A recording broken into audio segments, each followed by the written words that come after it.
Ladies and gentlemen, that was Jared Denhard on the Celtic harp. Thank you, Jared. Fáilte Rót go léir. I'm Catherine McLaughlin Hayes and I'm chairman of the Irish Evening.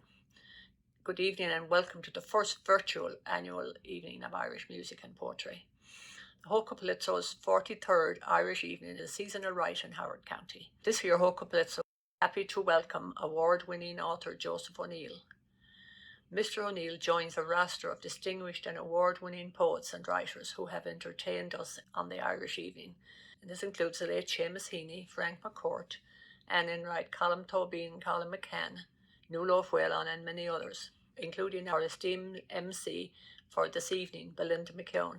We'd like to express our warm and enormous sense of the Irish Embassy for their support. Mr. O'Neill's visit is made possible in part by a number of sponsors listed in the credits. We also want to express our appreciation to everyone, including the Wine Bin in Ellicott City and HoCoPoLitSo's staff and board. A programme such as this requires many talents that could not have been produced without their support. Thank you. A list of acknowledgements can be found at the end of our programme. It is our tradition to invite the Irish Ambassador to address our audience and introduce our guest. I'm delighted to welcome Ambassador Daniel Mulhall, Ireland's Ambassador to the United States this evening. Hailing from Waterford, Ireland, he has served as Ireland's Ambassador to Germany and the Ambassador to the United Kingdom. Daniel Mulhall graduated from University College Cork with degrees in modern Irish history and literature. At both posts, he held evenings of literature and music performed by himself and other guests, including readings from Seamus Heaney and W.B. Yates. The Ambassador can be heard regularly reciting poetry and on local media. An ardent historian and author, His Excellency published A New Day Dawning, a portrait of Ireland in the 1900s, and the Irish Times headline in 2017 called him the Ambassador who defied categorization. Ladies and gentlemen, please join me in welcoming His Excellency, Ambassador Daniel Mulhall. I'm delighted to be here this evening with the members of HoCoPoLitSo to introduce the Irish novelist Joseph O'Neill, who is your featured author this evening. But before I talk about Joseph O'Neill, I'd like to acknowledge the great contribution made by my countrywoman Catherine McLaughlin-Hayes in inspiring this annual Irish night at HoCoPoLitSo, and also to Pamela Crowe-Simonson, the director of HoCoPoLitSo, for the work that she and her team do in putting on this marvelous event. I have enjoyed the 2 years when I had the opportunity to be there, to see Mike McCormack read his work, and then Vona Groke read hers.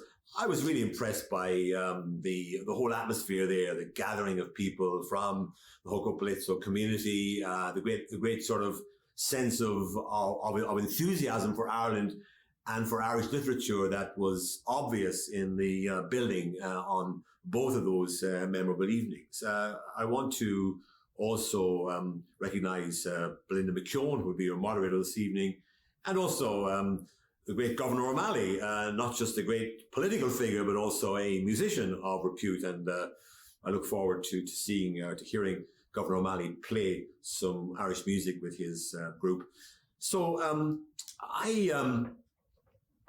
I've been an enthusiast for Irish literature all my life. And my enthusiasm for it comes from, first of all, the quality of our literature, but also its significance in the life of Ireland generally, because I do believe that our writers tell the Irish story better than we could ever hope to have it told, and better than anyone else can tell it. And we're lucky to have a literary tradition so rich in writers of extraordinary talent who can help to tell our story to the wider world. And wherever I go in the world, I find an enthusiasm for and an interest in writers and writing from Ireland. And this raises Ireland's profile in the world in a very positive way. It means that we don't face the plight that many small countries face or be overlooked, because our writers bring the story of Ireland out there onto the global stage, into bookshops and theatres all over the world.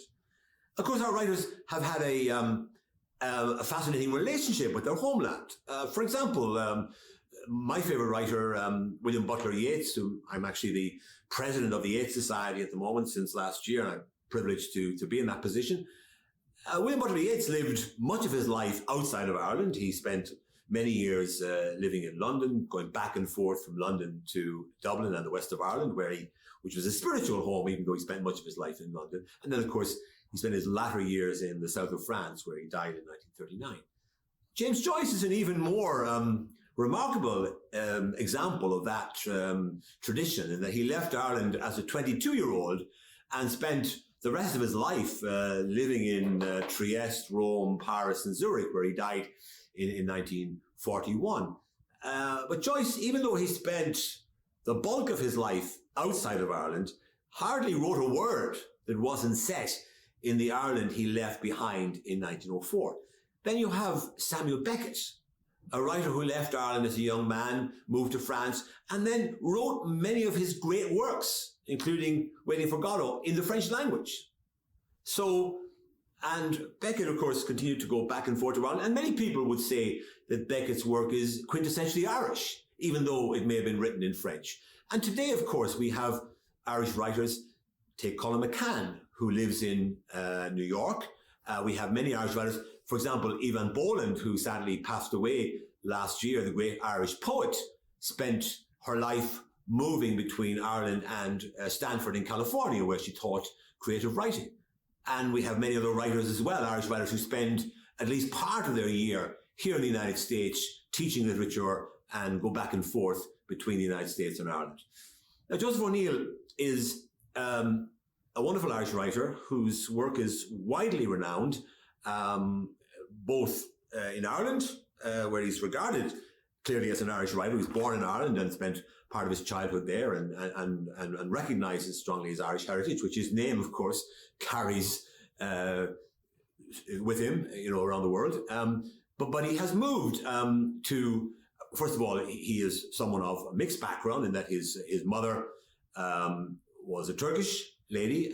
He was born in Ireland, but spent much of his childhood in the Netherlands. He went to the Lycée Français, which is the French school in The Hague, which means that not only was he born in Ireland, living in the Netherlands, but then going to a French school. So clearly a rather cosmopolitan figure. Plus, he spent much of his childhood as well in different parts of Africa. And then as a young professional, as a student in Britain, and then as a barrister in London before moving to New York. So Joseph O'Neill, it really reflects today's Ireland as well as anybody could, because he's someone who has a cosmopolitan outlook, a cosmopolitan background. And many, many Irish people are in that position today. For example, many people in America are astonished when I mention the fact that 1 in 6 people living in Ireland today was not born in our country. And we have people from all over the world now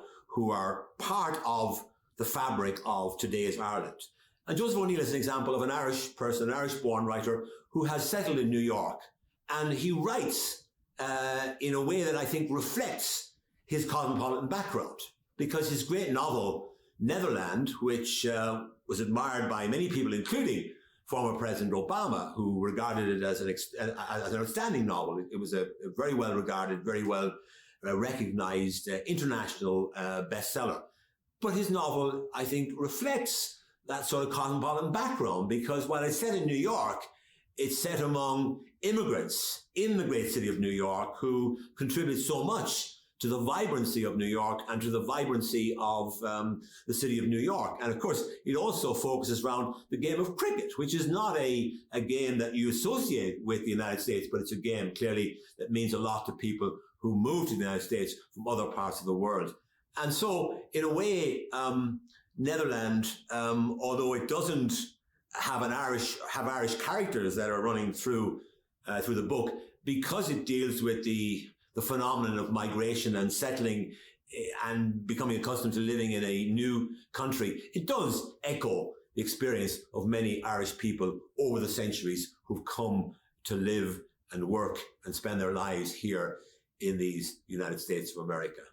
So Joseph O'Neill, I know you will enjoy listening to him. I had the pleasure recently of interviewing him for an event organized by the American Writers Museum in Chicago. And he is really a very impressive and profound thinker and a very good speaker. And I know that he will be in the best traditions of those Irish writers who have distinguished themselves by contributing to the annual Irish night at HoCoPoLitSo. I earnestly hope that next year's HoCoPoLitSo Irish Night will be able to be an in-person event, and I look forward to taking part in that event in person. But meanwhile, thank you for inviting me to introduce Joseph O'Neill. Thank you very much. Rainbows. I came to this country from Ireland at the age of 23, unaware of the existence of mentors.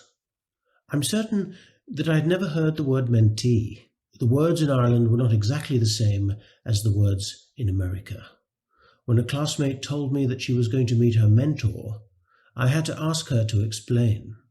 In America, she informed me, there was a social practice in which an older, experienced person donated time and knowledge to a younger, relatively foolish person in order to help the latter better understand the world's perils and pathways. I was filled with the suspicion that bordered on disbelief. I probably said, "I'll go away."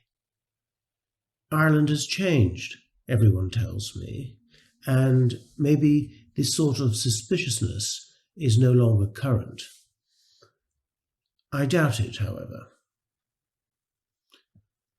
I audited an undergraduate class in anthropology. I needed a break from the dreariness and difficulty of my master's degree, which was in applied analytics. The class was titled Animals and People: The Pet, the Pest, the Hunting Asset, Livestock, the Endangered Animal. We investigated the social and ideological aspects of these phenomena. I found it interesting. I may not have been an anthropologist, but I did own a kitten.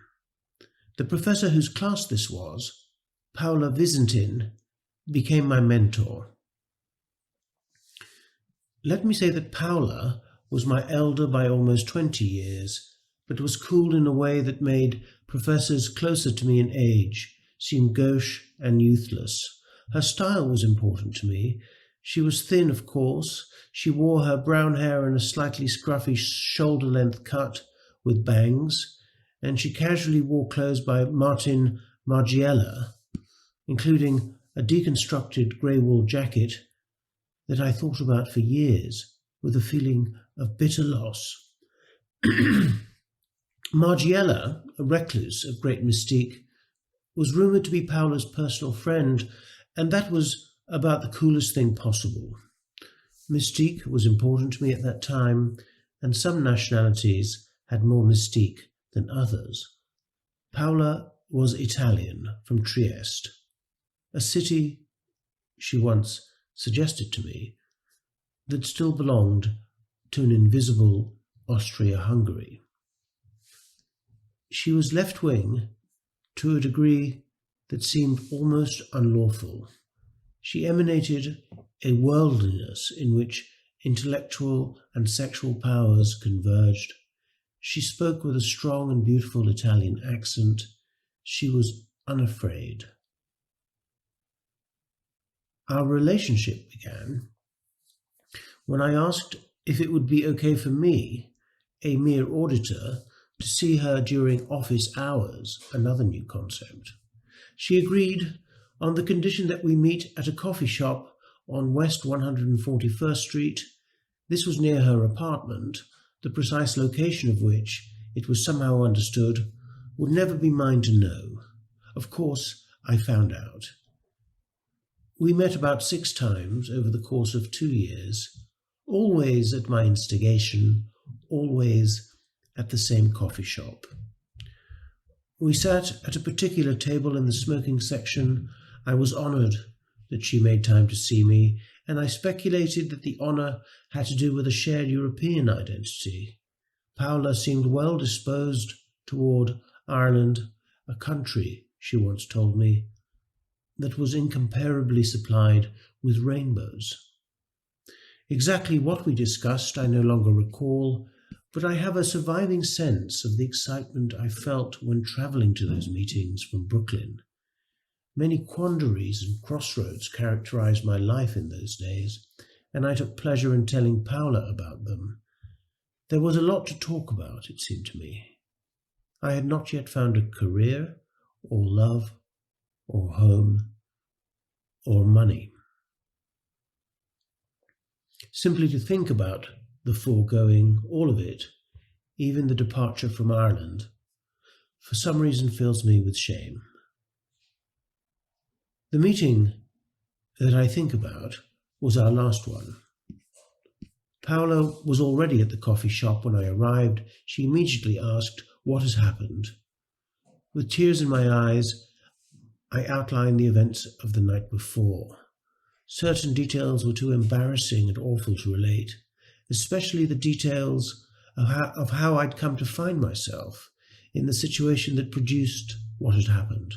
Details that made me furious, not only at my personal weakness, but also at my naive and counterproductive upbringing in rural County Limerick. Paola wasn't one to offer solutions. Her conversational practice was austere and consistent. She listened, she asked specific questions, and she took seriously what one had to say. When she lit a cigarette, it usually meant that she was about to offer her thoughts. These were always brief. She seemed to have disdain for her own opinions. More than once, she cast doubt on the very idea of wisdom, which made her seem wiser than ever. Therefore, I put my question to her with no real expectation of receiving an answer. "Should I report him?" I asked. "Report?" "Yes," I said, "to the authorities." "The authorities?" I had the impression that a private joke was passing through her thoughts. "I have a better idea, Claudia," she said, stubbing out her cigarette. "Now listen to me very carefully." She looked squarely into my eyes. "Are you listening?" I nodded. She had never been so definite. She said, "Get over it." My kitten grew into a cat, turned into an old lady, died. The obstetrician lifted a red-blue creature from behind a blue paper curtain, and flash, the creature, Aoife, turned 18. This last milestone was reached in the final semester of her senior year in January. One Monday evening in February, my husband Ian became aware that our daughter was involved in a prolonged phone drama in her bedroom. He knocked on her door and went in. Aoife, who had been crying, told him that a boy at her school was harassing her.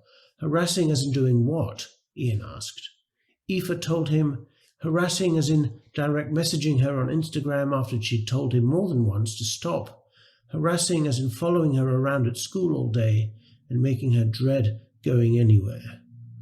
"Following you around?" Ian asked. "Why?" "Dad, he's obsessed," Aoife said. Ian asked if she wanted him to call the parents of this boy, James. Aoife told him that she did not want him to do that. "I'll take care of it," Aoife said. "Okay," Ian said. I was in Columbus, working. When Ian reported this conversation, I told him, "I don't know any James. Keep an eye on her. I'll handle it tomorrow."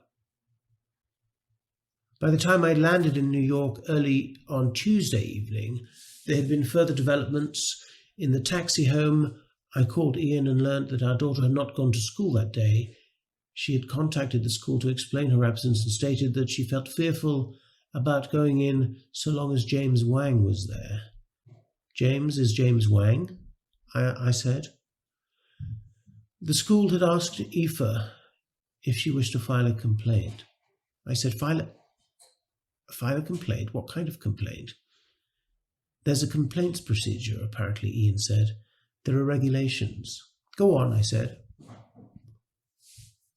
After consulting with a friend. "Which friend?" I asked. "Some friend. I don't know," Ian said. "Go on," I said. Ian didn't keep track of the friends. I did. My money was on May. Aoife had told the school that, yes, she wished to file, an official complaint for harassment and intimidation against James Wang. She wouldn't go to school unless he was stopped.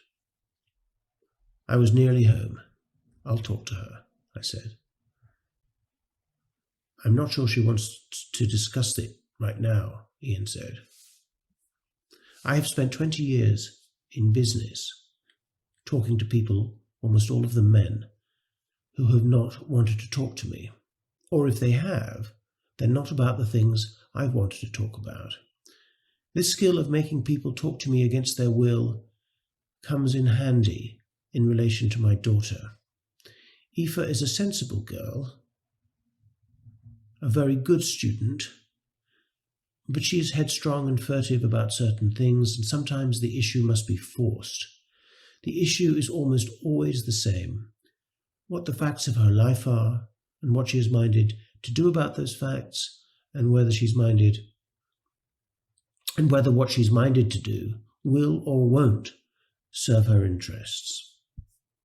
When I got home, I said, "Where is she?" Ian said, "She has some friends with her right now in her bedroom." "Who?" I was hanging up my coat. "Some girlfriends," Ian said helplessly.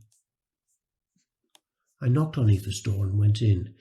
She and May and Sophie were sitting on the bed, backs to the wall, looking at Aoife's phone. "Hey guys," I said. The visitors understood me. After some demonstrative hugging, May and Sophie left. I had wanted Aoife to tell me the facts because I was sure that Ian had not been told the whole story, but when I sat down next to my daughter, I took her into my arms and said, "I know, love, I know," as if I already knew the facts. Aoife's guidance counsellor was Miss Vincent Zulo. I rang her that night. There was some difficulty getting hold of her private number, but I got there. I explained that Aoife was distressed and feared returning to school. Miss Vincent Zulo said that she was aware of the situation.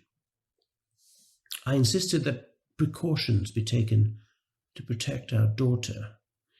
Ian was sitting nearby, listening. I told Miss Vincent Zulo that we, Aoife's parents, would be watching the school very closely. I said this ominously. My experience has been that American institutions respond only to the danger of litigation. That is awful, if you think about it. I said to Miss Vincent Zulo, an unsafe environment for our child is not an option. That was my language. Aoife will be safe, Miss Vincent Zulo said. James will be absent for a while. The next day, Aoife went back to school. I offered to drive her there, but she said she would be okay. She was right about that. The boy, James Wang, didn't bother her again. The authorities had done their job. Hi, I'm Laura Byrne. Thanks for listening. I hope everyone's keeping safe. I'm going to perform for you right now a slow air called Sleep Gilgoa. It was composed by a man who was exiled from County Waterford, where he was from, and he was longing for his home, which I think a lot of us could kind of relate to right now, having been kept away from a lot of family and friends. And then I'll follow that with an Irish reel called Fox on the Town, or Richard Dwyer's.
Good evening. I'm Belinda McKeon, and I'm very glad to be back with the Howard County Poetry and Literature Society for its annual Irish Evening. Although we can't gather in person this year, it's still a very special event, and I know that the HoCoPoLitSo's team are glad to have you here with us. If you'd like to support the fundraiser, you can donate at any time at the website hocopolitso.org/donate, and you can also access a link in the chat at any time during this evening's programme. So thanks to Joe O'Neill for reading from his brilliant recent short story, Rainbows, and to Laura Byrne for her flute performance. We're going to hear from Joe again next with the second part of the story, Rainbows, followed by Sean McComiskey on the accordion. For about 10 years, we had been using a nearby laundromat. Their full-service wash was efficient, and for a small extra charge, they would deliver clean, folded clothes to your home. If you were a regular customer like our family, they'd stick a tag on your bag that said VIP. The business was operated by a family from somewhere in the interior of China. I can't remember the place, they once told me. The husband was a cheerful simpleton who barked at customers in very basic English and played practical jokes with the laundry bags. The wife was obviously a lot smarter and spoke much better English. It seemed incredible that she was married to the husband, but needs must, I suppose. Even though I never asked them their names, I came to know the family well enough. They lived in an old tenement building just a block from ours. They employed various friends and relations, most intriguingly a teenage girl. She had been farmed out to the couple, I suspected, as used to be common in Ireland, who gradually transitioned into a good-looking, mannish young person. If this had caused any major problems, I didn't see it. These people had other things to worry about. The couple had one child, a son. I met him when he was 5 or 6 years old. He'd sit under a table among laundry bags absorbed by a gaming console. You'd see him there at all hours. His father told me that the boy was number 1 in his class at math. That seemed unlikely, given that he always appeared to be in the laundromat, playing video games. But time proved the father right. A few years later, he proudly informed me that his son was the only student in his year to test into a specialized high school. I was thrilled. I had watched the lad grow up.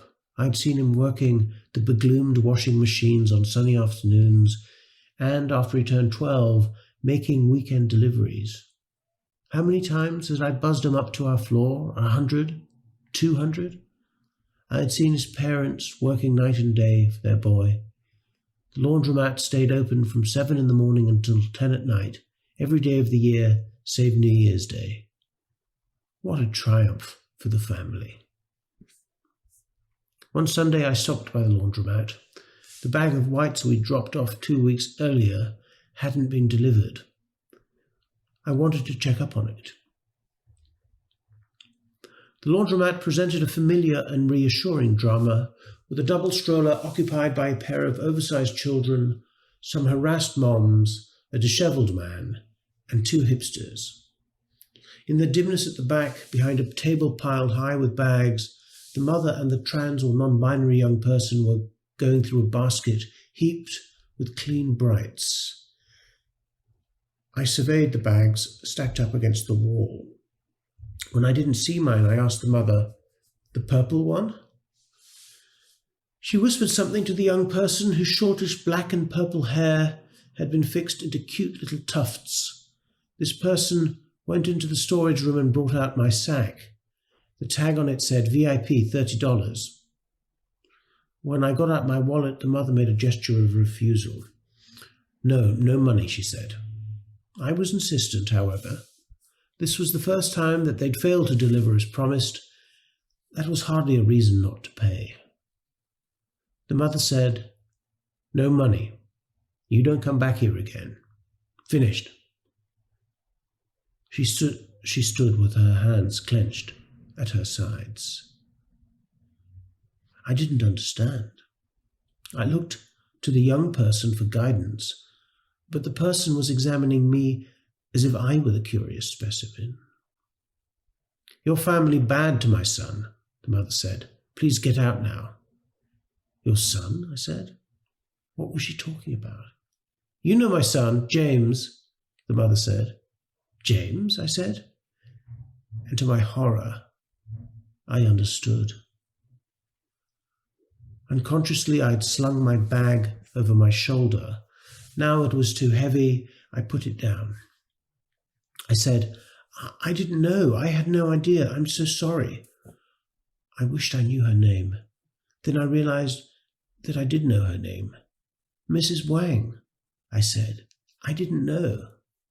I tell the school, this big year for college. Grades important. James study hard. I tell the school James 16, junior. Doesn't know girls. Not one kiss. The school not listen. Suspend him." More aggressively, Mrs. Wang went on. "Your daughter senior, 18 years old. Grades done. College application done. Everything easy." I tried to reply, but she kept going. James's grades had crashed. He was shunned by his friends. He didn't want to go back to school. They took him to a doctor, and the doctor said he was suicidal. "What we do now?" she said to me. "You tell me what we do now." Her husband peeked out from behind the screen at the very back, then hid again. "I'm very sorry, Mrs. Wang," I said. The mother smiled bitterly. Easy to say. These things have a limit. The mother had every right to be upset, but I was not going to be forced into a conversation of this kind. "James will be fine," I said. "You'll see."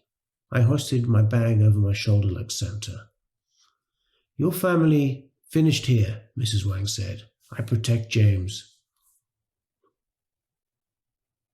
The bag was heavier than ever. After a short block, the muscles in my hands and fingers burned. I put the bag down and called Aoife. I could tell from her voice that she'd been sleeping. "It's noon," I said. "Up, please." She muttered something. "Listen to me," I said. "Why didn't you say it was the boy from the laundromat who was bothering you?" "I did tell you," she lied. "You told us it was James Wang. Why didn't you say who he was?" "I thought you knew," she said. "Anyway, why does it matter?" I said, "We could have sorted this out with his parents. We didn't need to bring the school into it.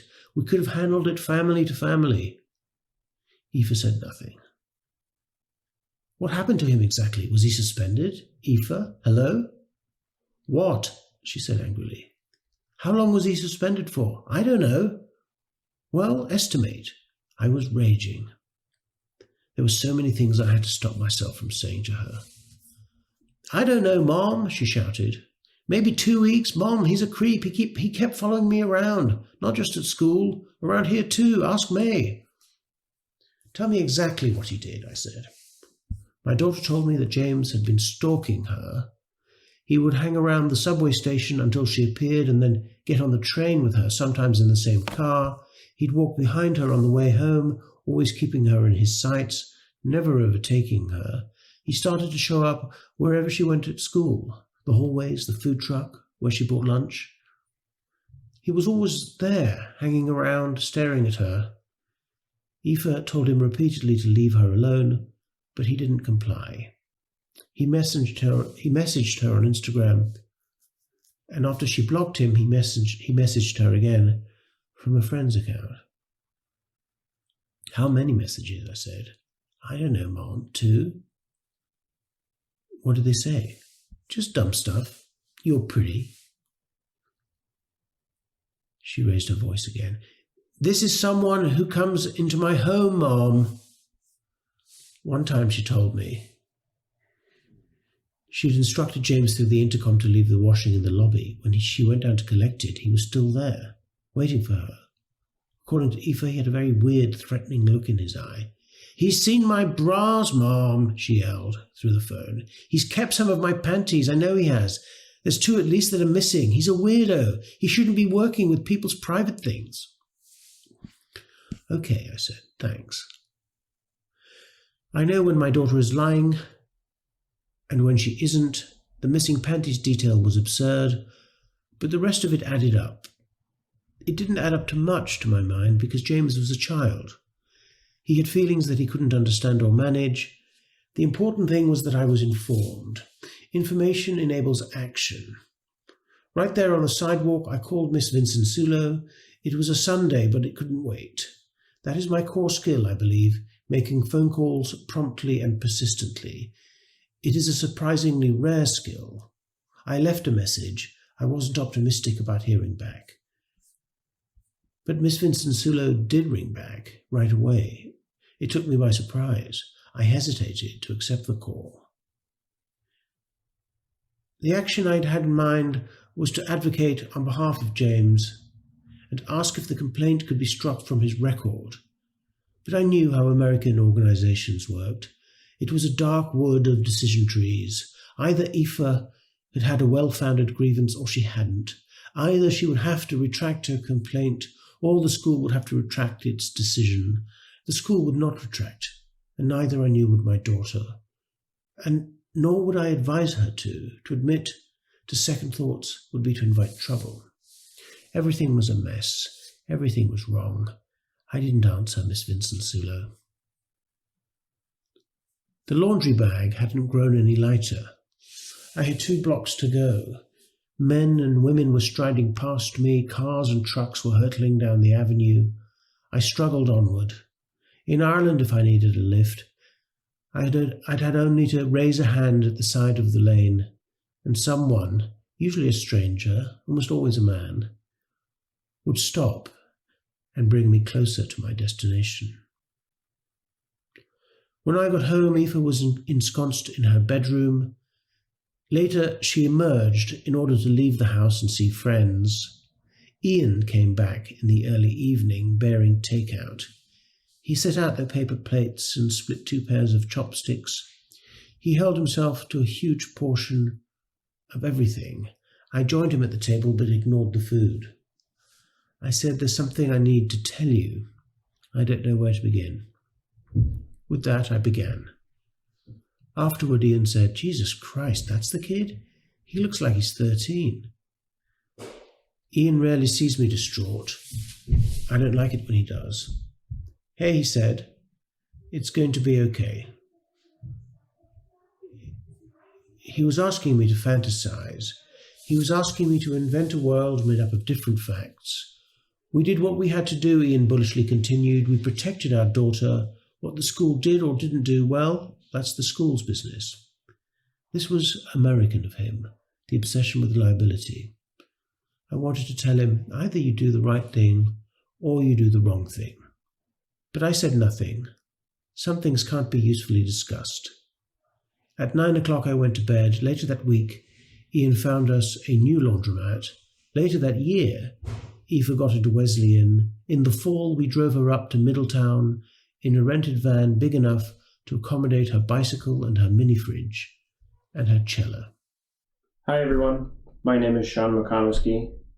A big thanks to Kathy and everyone at HoCoPoLitSo's for having me be a part of this great event this year. I played at it last year with O'Malley's March, and I'm sad to not be celebrating in person with everyone again this year. But I'm proud to be part of the team that's helping to keep this great event going in these craziest of times. I'll be playing for you 2 tunes from the Irish repertoire. The first one is called the Bluemont Waltz, which is actually an American tune. It was composed by an old-time fiddle player, from New Hampshire. And the tune made its way over to some of the musicians in Ireland and then made its way back. So it's actually an American tune that got very popular in Irish music. It's called the Bluemont Waltz, and it's named after Bluemont, Virginia. And I'll follow that with a tune called Come West Along the Road. Thanks again to everyone at HoCoPoLitSo's for having me, and I wish everyone the best in 2021.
Thanks, Sean and Joe.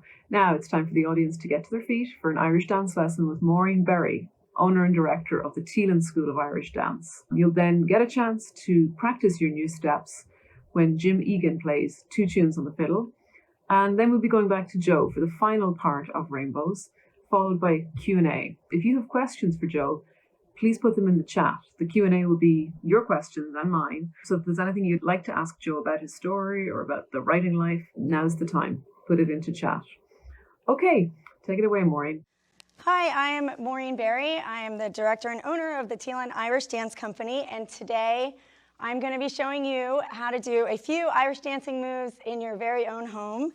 So the first thing you'll need is a prop, maybe a small pillow or something like this. So I'm just going to use this stick, and this will be something that we can practice to jump over. So let's start from the beginning. We're going to start with our foot position, so feet together, and we're going to count for 4, and then you're going to lift your toes up.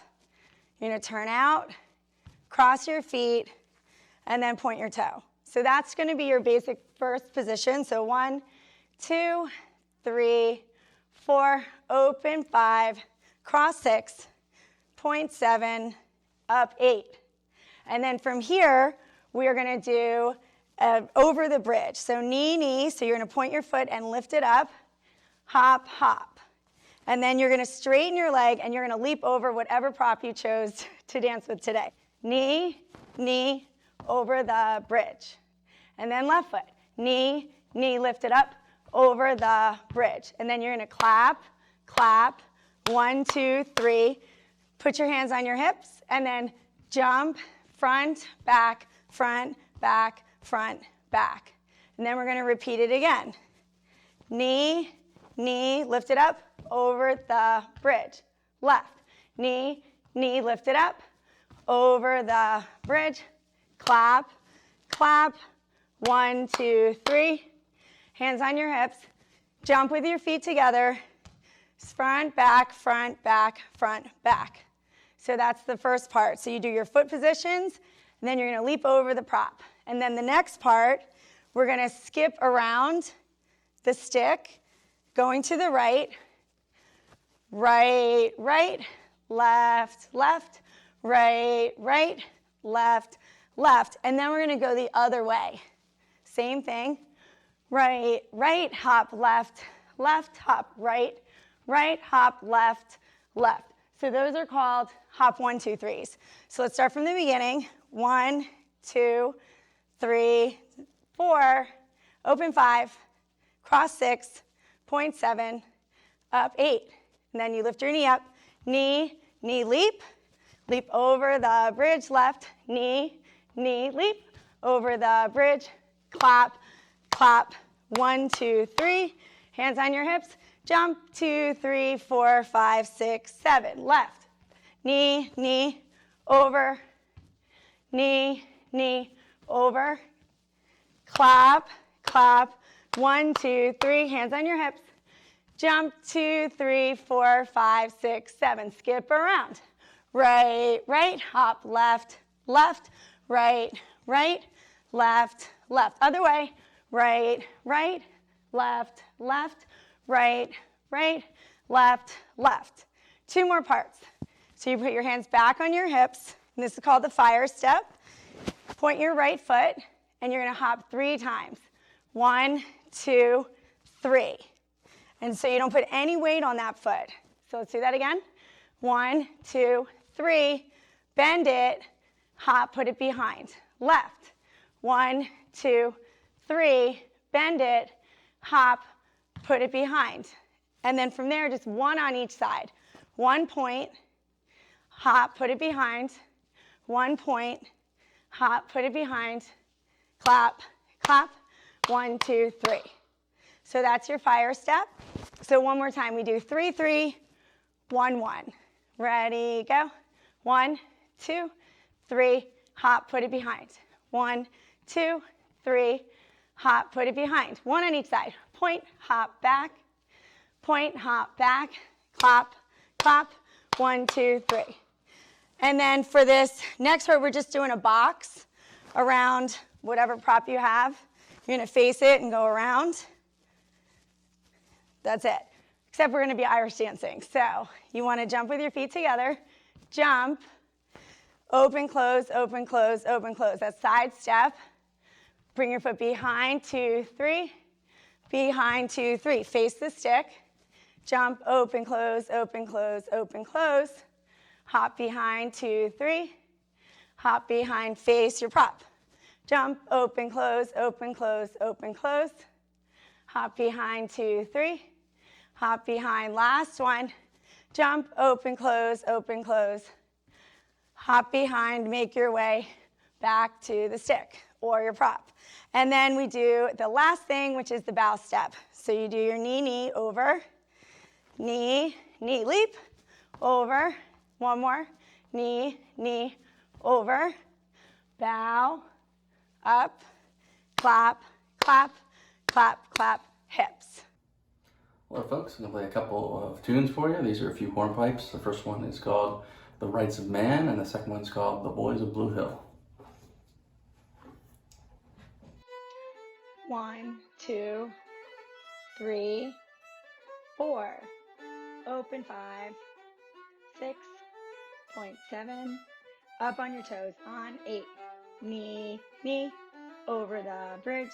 Knee, knee, left, over the bridge. Clap, clap, clap, clap, clap. Jump to the back, 4, 5, 6, 7. Knee, knee, leap over the bridge. Knee, knee, leap over the bridge. Clap, clap, clap, clap, clap. Jump to the front, 4, 5, 6, 7. Go around, 2, 3, and left, left, skip right, right, and left, other way. And left, left, and right, right, and left, left. Fire step, hands on hips, point, point, behind. 3 points, point, point, behind. One on each side, hop back, point, hop back, clap, clap. 1, 2, 3. Jump, side step, side step, side step, hop back, 2, 3, turn towards your prop. Jump, side step, side step, side step, back, 2, 3, turn again. Jump, open, close 3 times. Hop right behind, hop left behind. Last 1, 2, 3, 4, 5, 6, 7. Hop behind, go behind. And last step, knee, leap over the bridge. Knee, knee, leap over the bridge and bow. Up, clap, clap, and 1, 2, 3. Hands on your hips. We're going to do it one more time. 3, 4, open 5, cross 6, 7, up on your toes on 8. Knee, knee, leap over. Left, knee, knee, leap over. Clap, clap. 1, 2, 3, hips, jump to the back, 4, 5, 6, 7, repeat, knee, leap over, knee, knee, leap over, 2 claps, then 1, 2, 3, hips, turn to the front, 4, 5, 6, 7, go around, 2, 3, left, left, right, right, and left, left, other way, 1, 2, left, left, right, right, left, fire, step, right foot peak. Point, point, and point, hop back. 3 points, and back. 1 point, hop back. Point, hop back. Here's your claps. And 1, 2, 3. Jump, 2, 3, 4, 5, 6, 7. Hop behind, 2, 3. Hop behind. Again. Stay on the right foot. 5, 6, 7. Hop behind. Hop behind. Jump, 2, 3, 4, 5, 6, 7. Hop behind. And behind, last one, Jump, 2, 3, 4, 5, 6, 7. Hop behind, get ready for bow, step. Knee, knee, leap, 2, 3. Knee, knee, leap, 2, 3. Bow, up, clap, clap, and 1, 2, 3. Hands on your hips. Good job. We had a client in Albany. It was my job to travel up there once or twice a month. I went by train along the Hudson River. The 3-hour journey goes by quickly because the river is always differently beautiful. I like it best on those still grey mornings when you raise your eyes from your laptop and the water is as tranquil as the floor of a palace. The return trip, especially in the winter dark, feels long and dreary.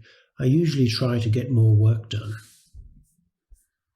I was at the Albany station one night in early March, waiting for the train, when I saw a figure in an ankle-length wool coat and a wool pom-pom hat, standing alone at the end of the platform.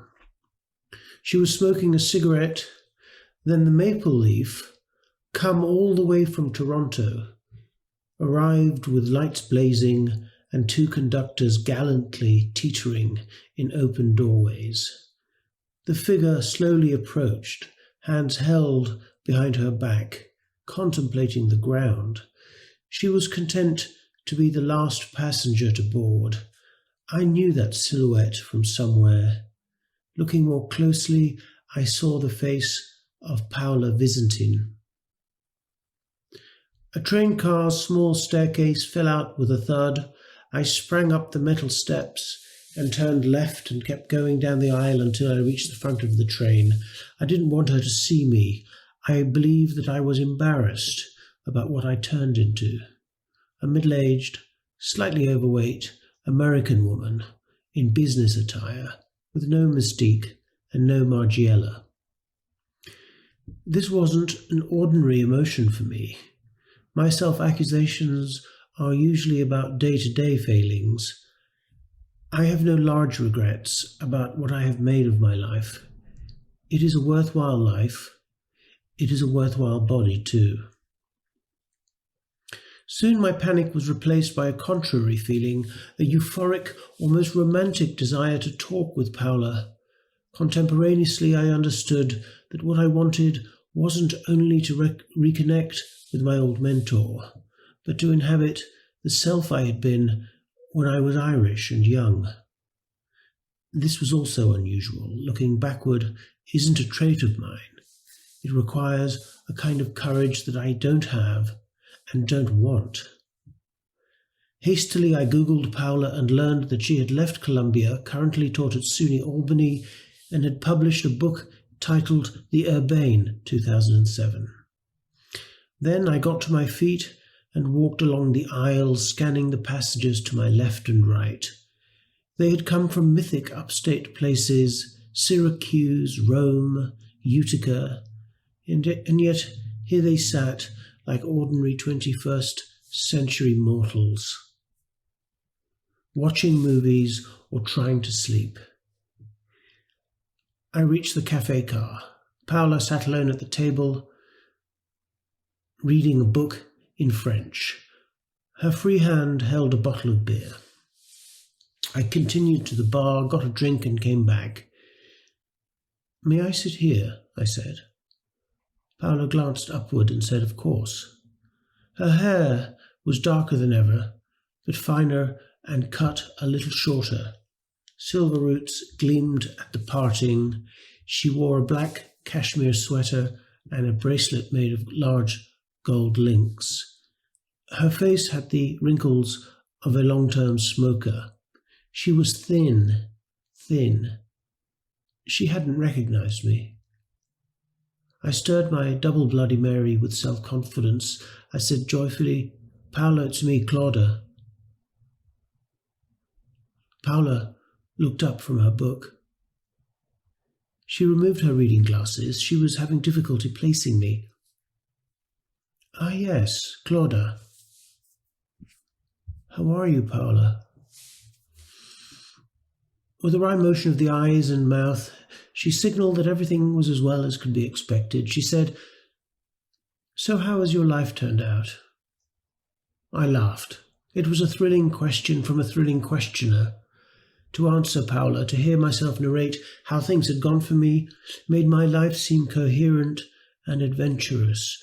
The scene felt charmed. Our conversation on a speeding and brilliant Amtrak train was linked, as distant events are linked in a folktale, to those long-ago conversations on 141st Street. Somewhere south of Rhinecliff, I offered to buy the drinks. Paula pointed at the remnants of my Bloody Mary and said, "I'll have one of those." I was proud. I had influenced her. When I returned from the bar, two men at the neighbouring table laughed coarsely. Paula and I glanced at them. Big, overloud, beer-drinking, sprawling white guys in their 50s, then looked away. There was no need to spell out the politics of the situation, and indeed our conversation had been happily free of any mention of the stupid, evil president. I was conscious that I had no real sense of what Paula's ideas on that topic might be. She had never been someone to think what everybody else was thinking. Over our Bloody Marys, I found myself telling her the story of Aoife and James.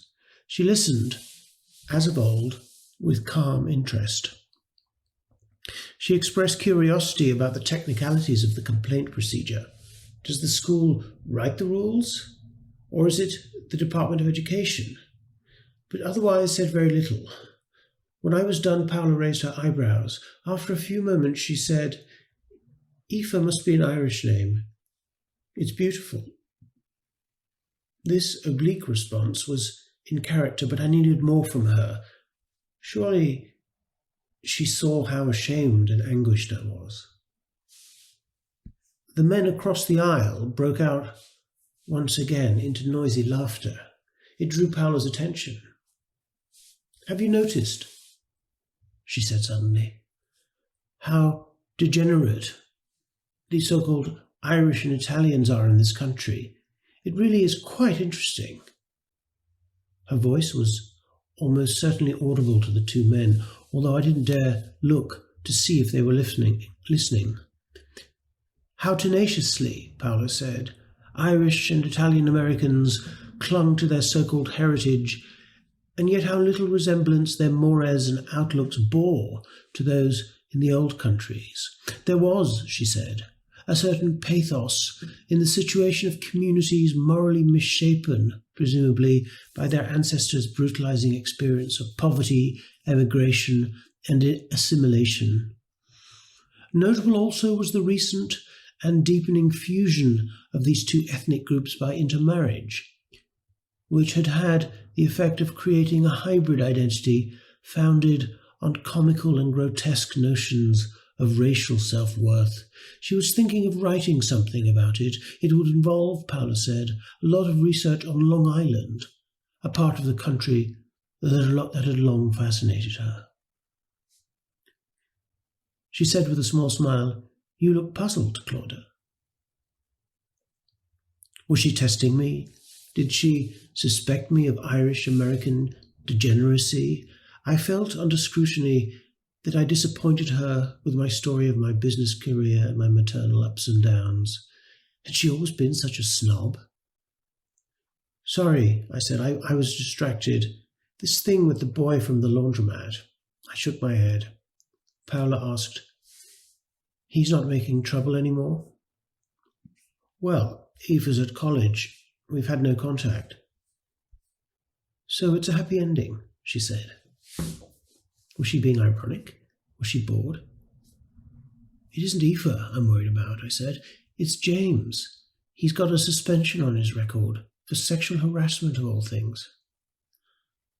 Paula rattled the ice cubes in her plastic glass. "He will be fine. He will survive. People survive, Claudia." She drained what was left of her drink. Her hand had drifted to her book. She was condescending to me, and the encounter now felt fully anachronistic. I wasn't that girl from Newcastle West, and Paola was no longer the cool professor who jingled keys to an enigmatic adult world. My former self would have wanted to know what she was thinking about me, about everything. Would have wanted to assure her that I wasn't in the habit of ambushing near strangers with autobiographical monologues. But I felt sorry for her, this childless, too thin woman in her 60s who couldn't quit smoking and was still interested in her air of mystery. I finished my drink and smiled. Quite amiably, I said, "It was very nice to see you, Paola." "Goodbye, Claudia," Paola said, just as amiably. Giving nothing away, she smiled once again. She picked up her book. I went back to my seat.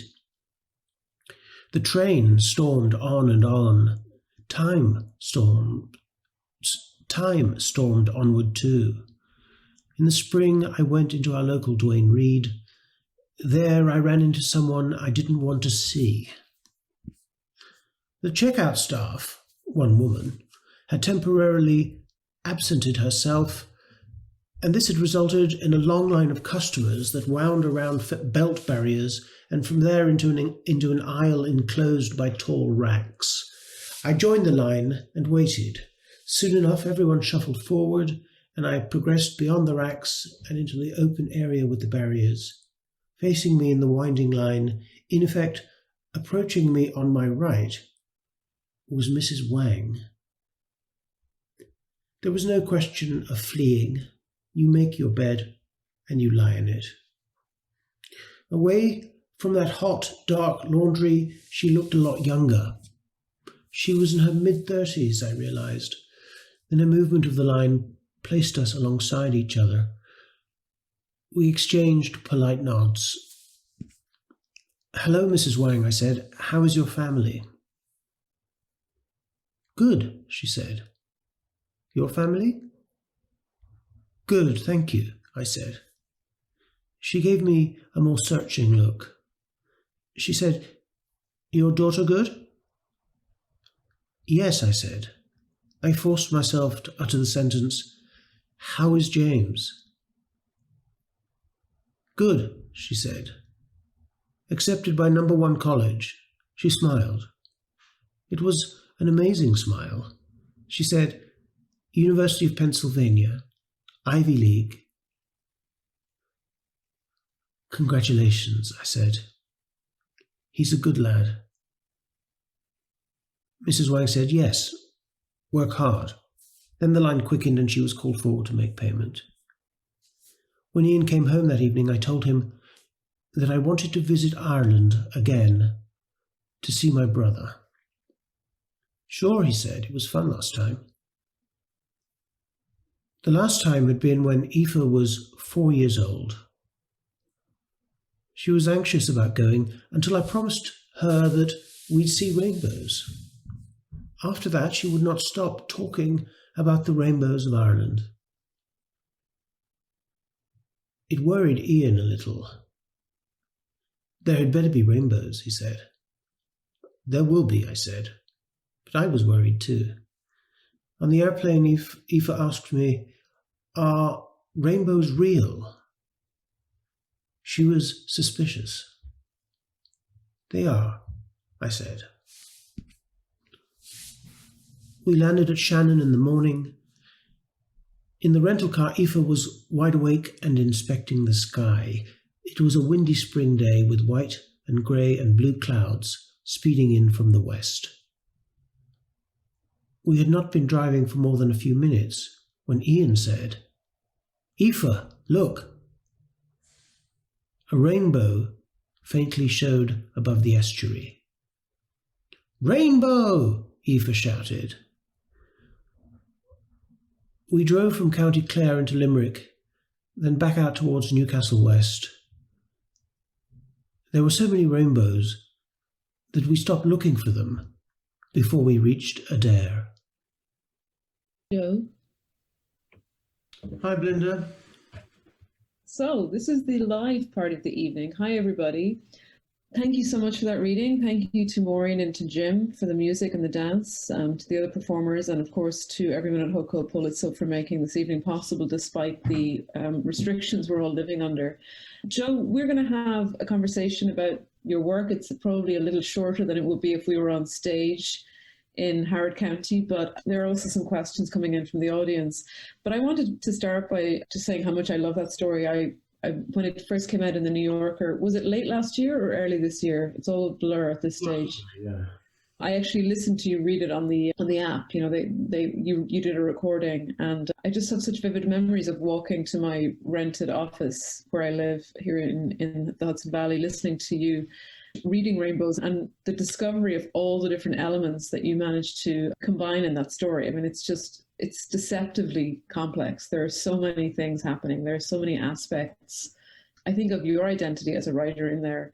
And the obvious one to ask you about is Ireland, and how Ireland found its way into this story for your character, Claudia. How she ended up being Irish, I suppose, or at what stage did you realize that you were writing a story that was about Ireland as well as about other things? Maybe you could talk about that in reference to this story to begin with, and then I'll grill you on Ireland in your work more generally. Yes. Where does it come from? I wrote a book, a non-fiction book, which had a lot of Irish stuff in it. But that was 20 years ago, and it was about my family. But I think that this is the first time that I've actually written fiction since then, or written anything really since then about Ireland. And I think I was wondering the same question, when I was writing. I said, why am I writing about Ireland? And did you write it? Sorry, did you write it during the pandemic, Joe? Was it a 2020 story or early? And actually, that influenced the ending. And I think it has to do with the pandemic, and maybe larger things. But I was missing Europe. Last year was the first year I hadn't seen my parents in my life, in the flesh. And so I was missing them. And, Ireland is one of those places where, I find myself there pretty much every year for one reason or another. And that hadn't happened.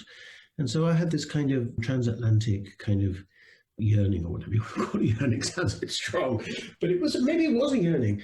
And on top of that, I just sort of also feel that having been in the USA now longer than I've been anywhere else in my life, I'm sort of almost ready to start, looking back a bit, that first onward push of the immigrant when you're just... It's strange because in a way, listening to you talk, I'm realizing that for those of us who are Irish, living here and living elsewhere other than Ireland, I suppose, the pandemic has sort of turned us into much more traditional forms of immigrants. We have become like our ancestors who came to America in the 30s and 40s and had no hope of going back, and certainly didn't go back for visits once or 3 or 4 times a year.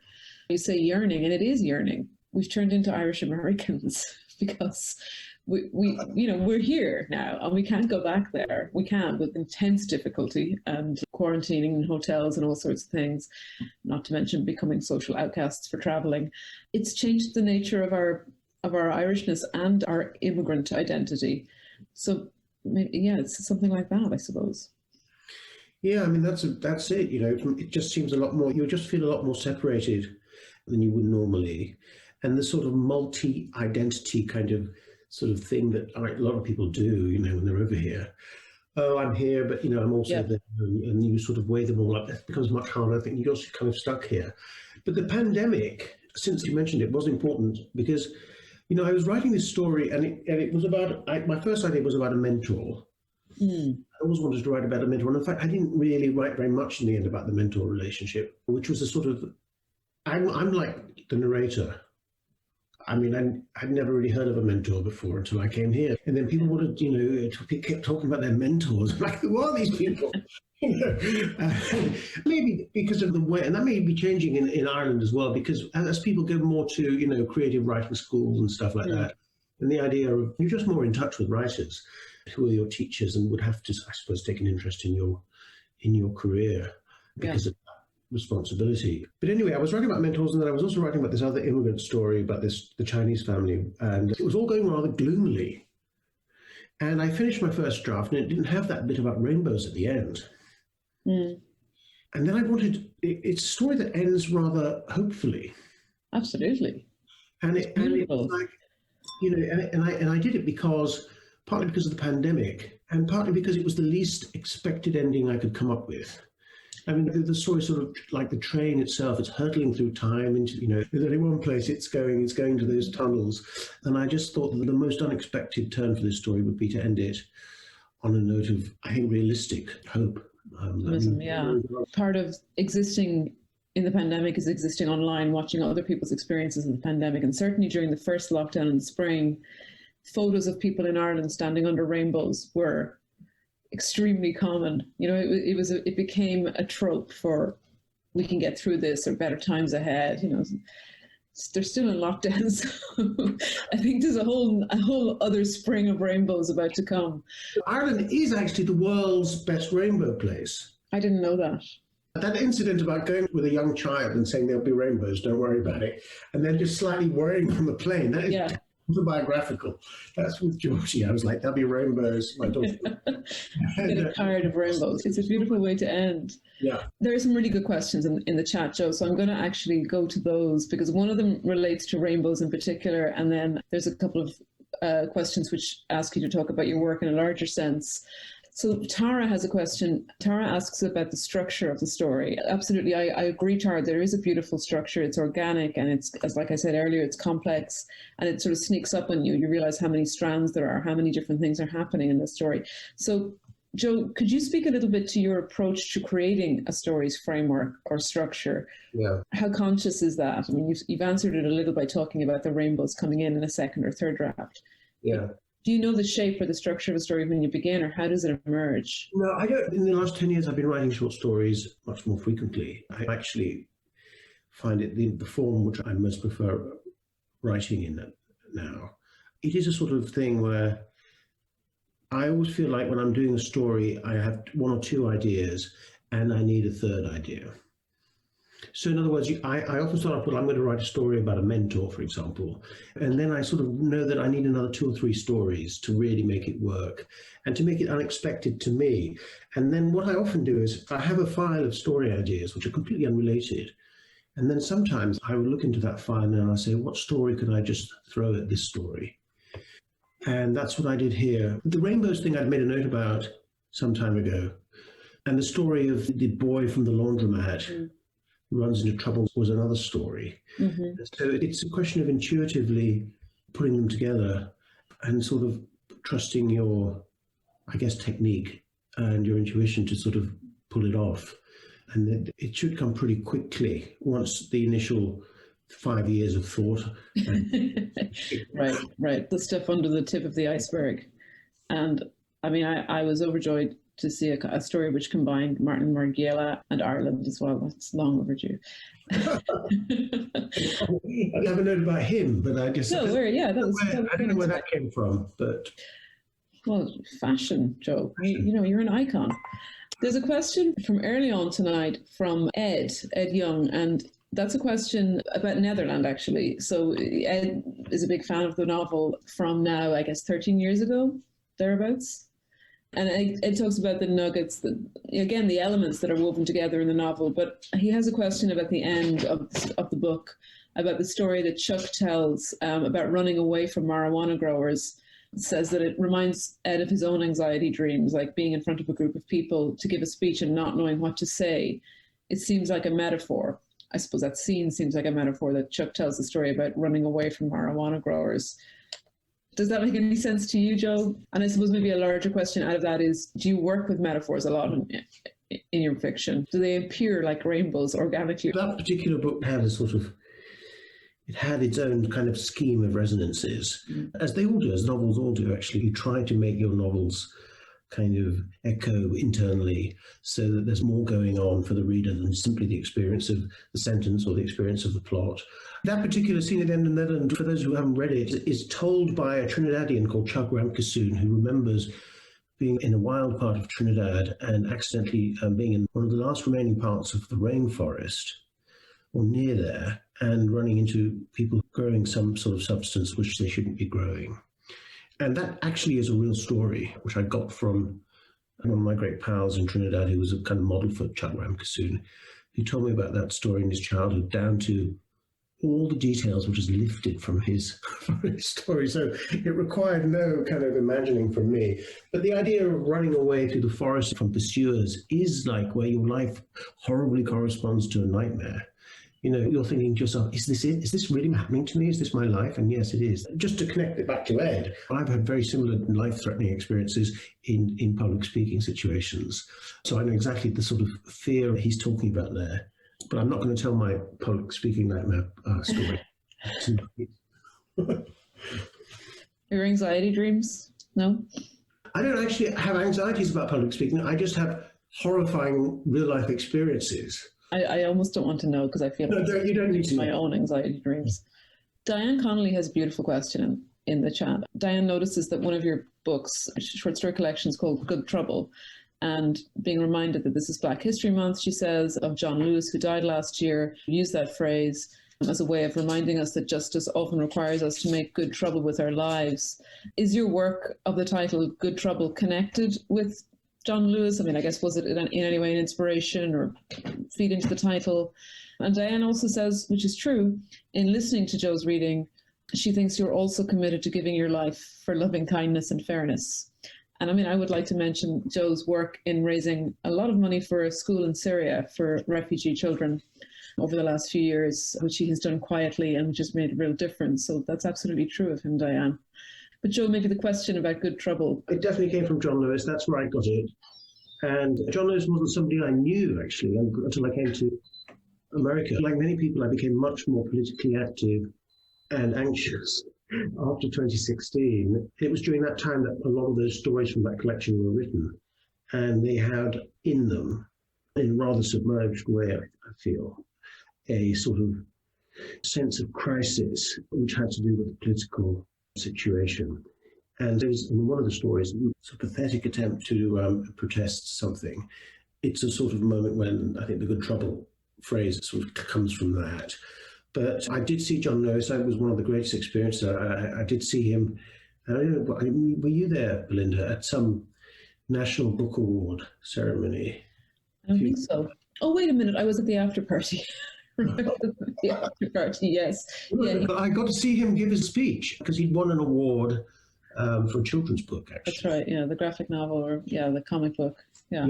And where he remembered his childhood in, was it Alabama? It was in the Deep South. He'd wanted to read and gone to the library and wasn't allowed to get a book out of the library. He started crying as he told this story. Yeah. A very specific question about, I think, about the characters in Rainbows, which you might not be able to answer because you wrote them as, you showed them within the framework of the story, and perhaps you don't know what happened outside the framework of the story. But David wonders about the two young students. What were their worlds like in their new environments? I mean, did you write any more of the story for the two kids than we saw or than appeared in print? Do you think about your characters once you've left them that way? You mean the two kids who are caught up in this drama of accusations? Yes, I think so, yeah. I only imagine my characters to the extent that I need to imagine them to bring them. And I almost don't even, it's not like, sometimes what you write is the tip of the iceberg and you have to kind of stop yourself because you often have so much information and you have to kind of make a decision about how much you need. But oftentimes you just need a dynamic little sketch and you rely on the reader, like the reader in this case, exactly. Sort of activate their own imaginations and sort of engage with the spaces in the story. Right, and I mean, it is a tribute to the story to see a reader thinking about the characters' side of the story. Dana says that you remind her of Seamus Dean, who was her teacher at UCD in the 70s. She says, I hope you take this as a compliment. I will take it. I'd certainly take it as a compliment. You are a teacher as well, Joe, right? Are you teaching at the moment on Zoom? Or yeah, I'm not on the same level as Seamus Dean. He was a proper thinker about all sorts of things. I do teach at Bard College, and I'm teaching this semester on Zoom until the end of the month, after which time I'll be teaching in person. Oh, you will be going back to campus. How's Zoom teaching been for you? I mean, you're teaching young writers. I don't think it's been great. I mean, the students are great, and the classes we all do the work, and we sort of, if you did a transcript of the class, it would probably feel like a transcript of an in-person class. Mm-hmm. It's just not. You know, teaching is so much about, there's another language that happens in a classroom, and there's another form of communication that happens, and you can't get that, obviously, on your Zoom laptop. Sorry, I was Children? calling for quiet in the other part of the room. Zoom and its discontents. I've actually really liked teaching on Zoom. How many people are you teaching? I have 22 in one class and 15 in another. I think it just points to my introverted, antisocial nature. There's another good question, Joe, from Susan, who asks, when you begin writing, do you know ahead of time what form it's going to take? I mean, you say that you've been writing mostly short stories lately, but does something feel like a novel to you ever at the moment, or where are you on that? I do definitely know if something is a story. I never accidentally write novels. I've only written about 5 of them in my life. You know, and they've all been kind of blood from a stone. But the great thing about stories is that you only need a couple of swift little good ideas. And the logic of the story is so self-evident in a way. You have to explain certain things. You have to move at certain points.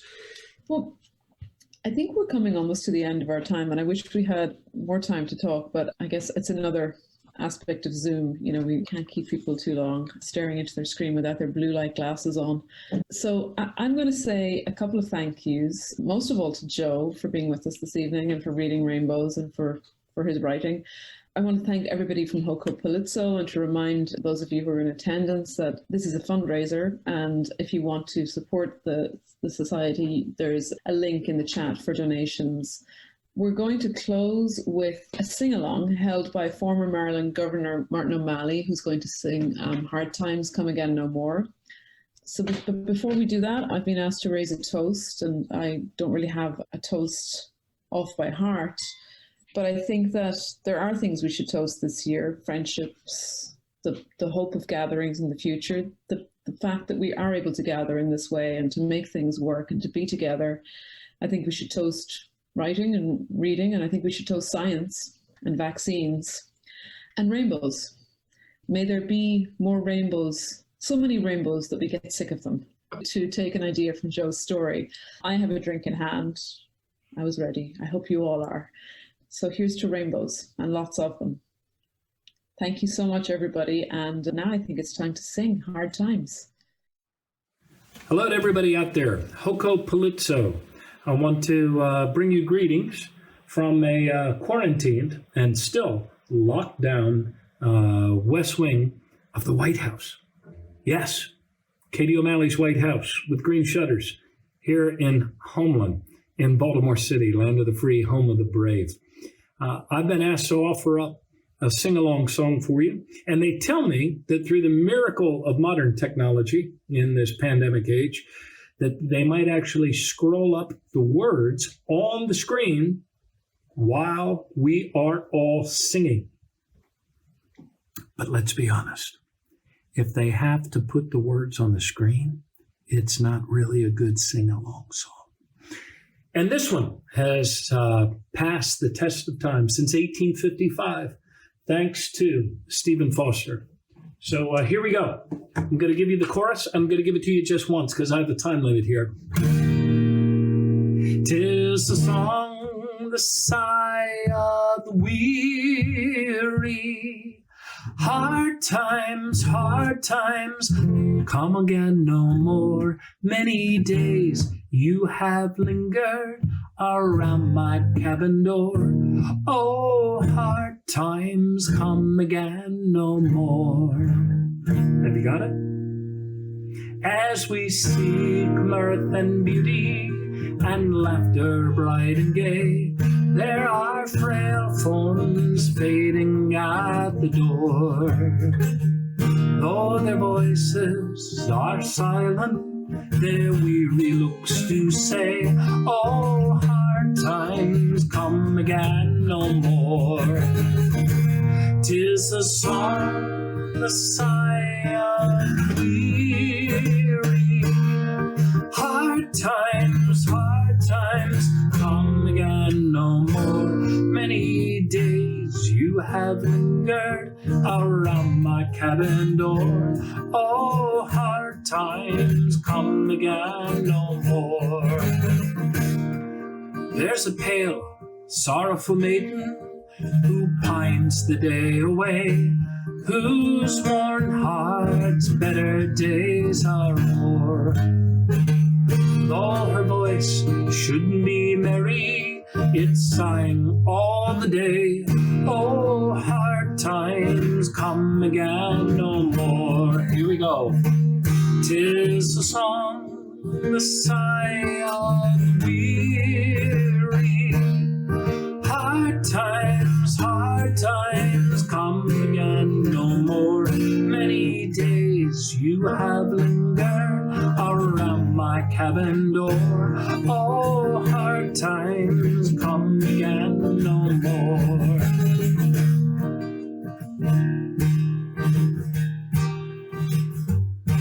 There's a song that is wafting across the ocean wave. There's a dirge that is heard upon the shore. There's a song that is wailing beside the lonely grave. Oh, hard times come again no more. 'Tis a song, the sigh of the weary. Hard times come again no more. Many days you have lingered around my cabin door. Oh, hard times come again no more. One more time all together. 'Tis a song, the sigh of the weary. Hard times come again no more. Many days you have lingered around my cabin door. Oh, hard times come again no more.